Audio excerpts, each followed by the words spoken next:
There's about 2 children per minute that are being sold. That's something that you can't just ignore, that you can't just walk away from and live your normal life pretending that it doesn't happen. Now's the time to bring awareness so that something can be done and changes can be made. I'm Shannon Sergi. I'm the president of an organization called Forever Found. We exist to support the rescue and the restoration of children victimized by trafficking and prostitution.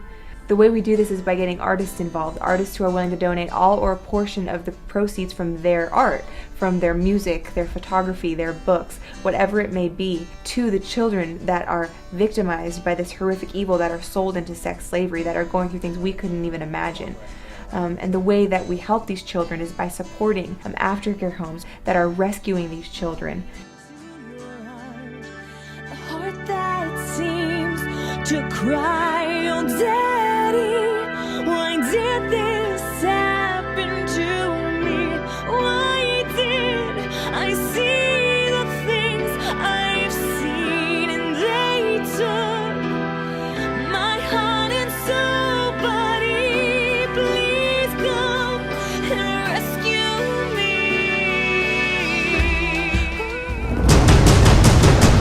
NBC News In Depth tonight, a rare glimpse into a world both horrible and heartbreaking. Here is some of what NBC's Chris Hansen has uncovered in a Dateline NBC investigation. Poverty is no excuse for forcing children into prostitution, says Gary Haugen, who runs a U.S.-based human rights group, International Justice Mission. We are entering the sordid world of human trafficking. This film was taken undercover in Cambodia by members of a human rights group, International Justice Mission. The girls inside this brothel were sold to the owner for as little as $100 each.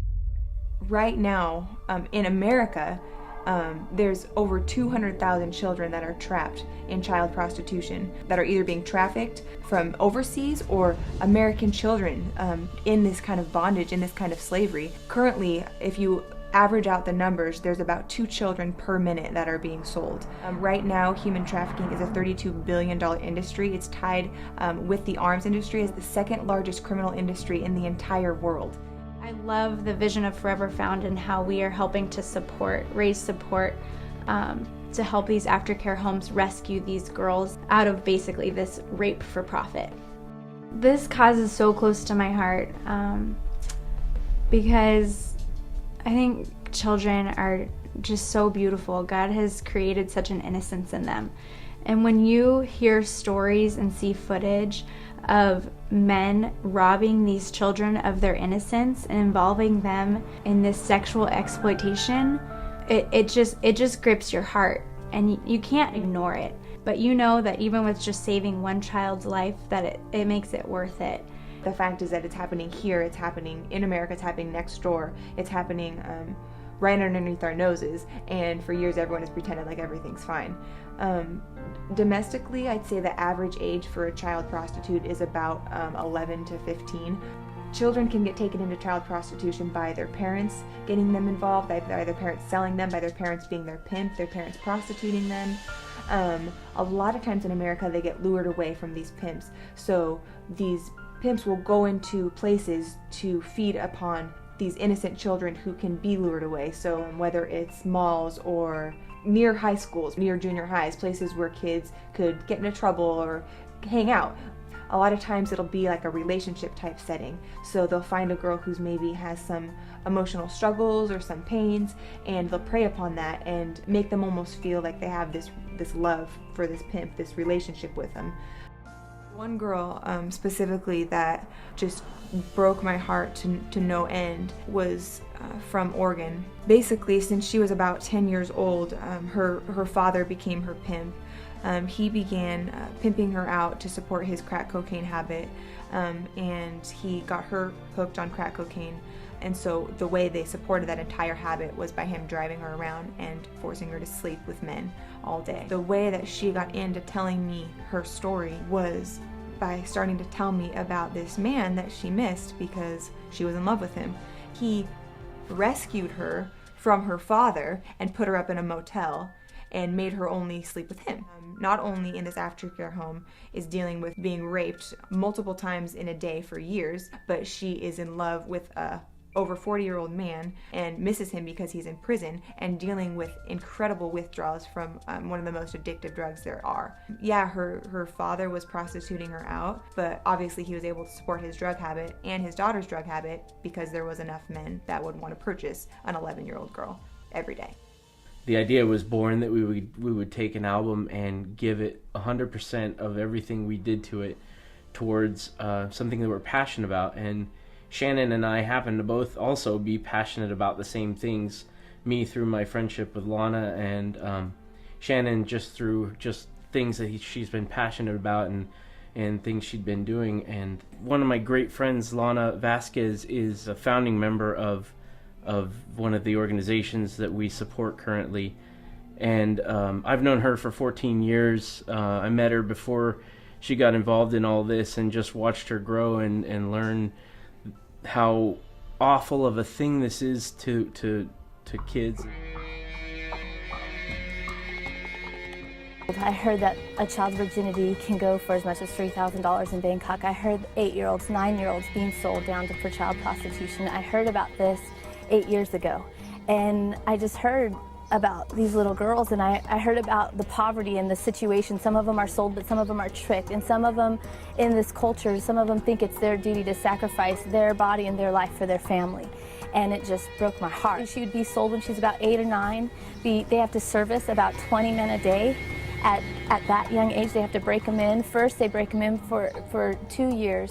They break in the girls. They make them stay in lockdown so that they don't run out, and they call it seasoning, and they make it basically lose their will to fight so that they can't fight anymore, so that they're helpless, and that's what they call breaking them. They break their spirit is what it's called, and so they just brainwash them. If they refuse to do anything, then they'll just beat them, they'll torture them, they'll laser them. They just do whatever to break their will so that they won't run away. As a female, I think rape is probably one of my worst fears. And to think that these kids who should not even have any concept of that idea are forced into it, we just want people to become aware of it, to stop ignoring it, and to stop putting it on the back burner, because this is something that has to stop. This is a major child trafficking point. Kids will get kidnapped, street kids will get kidnapped off the streets. They'll break a limb and then they'll make them beg in front of the local 7-Eleven in Bangkok, and the parents will never see them again.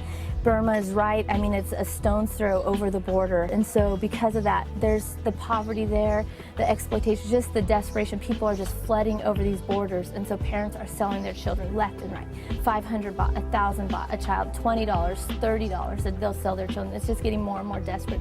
The brothels here, all the prostitution places, they're full of girls, 14, 15. You could go to the border and get offered a girl just like that, 14, 13, 12. I mean, they won't even blink an eye. And most of the girls here, some of them have been forced, but some of them, it's just because they're so poor, so they support their family. And that's the life that they come in. They have no other choice, no other options. They don't get to be children. They don't get to play. They don't get to go to school. They have to work. And it's for an 8 and 9-year-old, that's not the life that they're supposed to be living. They have a right to play. They have a right to go to school. They have a right to be a kid, you know, and it's just their childhood is taken from them at such a young age right here on the border. Not only does it just break my heart what's happening, not only in America, but overseas with the victims of child trafficking and just how little is known about it. I want everyone to know about it so that we can get as much help as we can to the victims of the trafficking. It's the details of it are horrible, and if there's anything that I can do, whether small or big, I want to make sure that I'm doing it. If I can use the gifts and talents that God's given me to make that happen, then that's what I'm going to do, and that's what I want to do. The whole reason the home started is because of the girl in the middle. We were at the cafe waiting for our contacts to come through to go into a factory that was exploited. Well, while we were waiting, these street kids came up to us and started asking us for money. And we didn't, I asked them, I said, no, we'll feed you, we won't give you money, but we'll feed you. And they said, come to my house, come to my house. And it was about 1 o'clock at that time. And she said, come to my house, come to my house.